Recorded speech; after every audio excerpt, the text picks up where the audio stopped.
বাবা, তোমার নামে না একটা কুরিয়ার এসছে। দে, আমার হাতে দে মা।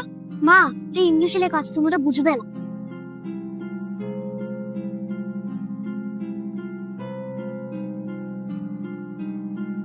বাবা, কালকে না স্কুলে প্যারেন্টস টিচার মিটিং আছে, তুমি যাবে তো? কালকে তো হবে না রে মা। তুই একটা কাজ করিস, তুই কালকে তোর মাকে নিয়ে চলে যাস। কালকে আবার আমার বন্ধুদের সামনে আমার ইনসাল্ট হয়ে যাবে। কেন? ইনসাল্ট কেন হবে? ওখানে টিচার সবার সাথে ইংলিশে কথা বলে, আর মা তো ইংলিশ বোঝে না।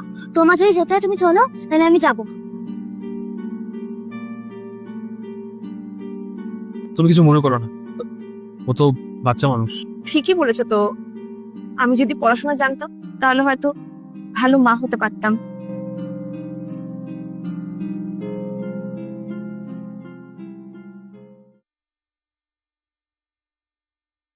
ঐশানী, হ্যাঁ বাবা।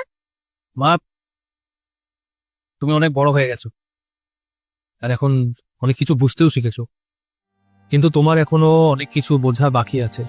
মা ইংলিশ পারে না, তার জন্য তোমার খুব লজ্জা লাগে। তুমি মাকে স্কুলে নিয়ে যেতে চাও না, কোনো বন্ধুর সাথে পরিচয় করাতে চাও না, কিন্তু ইংলিশ না পারা সত্ত্বেও তোমার মা কিন্তু তোমার সমস্ত রকম প্রবলেম সলভ করে দেয়। তোমার শরীর খারাপ হলে তোমাকে ডাক্তারের কাছে নিয়ে যায়, তোমাকে ফেভারিট রান্না করে খাওয়ায়, তারপর তোমার জামা কাপড় ধুয়ে দেয়, তোমার স্কুলের যে শু সেটা পালিশ করে দেয়, তোমার হোমওয়ার্ক করে দেয়। মা কিন্তু তোমাকে খুব ভালোবাসে। মা যা কিছু পারে তা সমস্ত কিছু তোমাকে শেখানোর চেষ্টা করে, তোমার সমস্ত প্রবলেম সমাধান করার চেষ্টা করে। আর তোমার কি মনে হয় তোমার সমস্ত রকম প্রবলেম কে সলভ করতে পারবে? ভগবান। আর মা শুধু মা হয় না, মা ভগবানের এক রূপ। আর ভগবানকে কোথাও নিয়ে যেতে কিসের লজ্জা? নাও, এবার তুমি পড়াশোনা করো।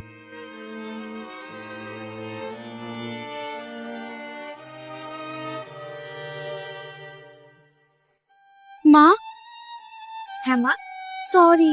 কোনো ব্যাপার না মা, কিন্তু হ্যাঁ, তুই আমাকে ইংলিশ শিখিয়ে দিবি তো?